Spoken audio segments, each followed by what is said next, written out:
2010 Ford F-150 Platinum Edition. What we got done on it? Still got, actually has a aftermarket catalytic converters on it, a kit. We didn't install them. They were installed somewhere else. And then he had his own FLOWMASTER 40 series right there. Then we put a Y pipe and 2 1/4 tailpipes out the back, there and there. And he wanted them turn downs. He didn't want any tip.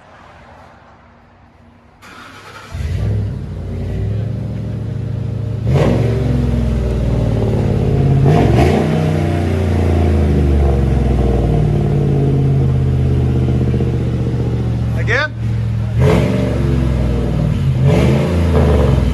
There's the sound decibels. Go ahead.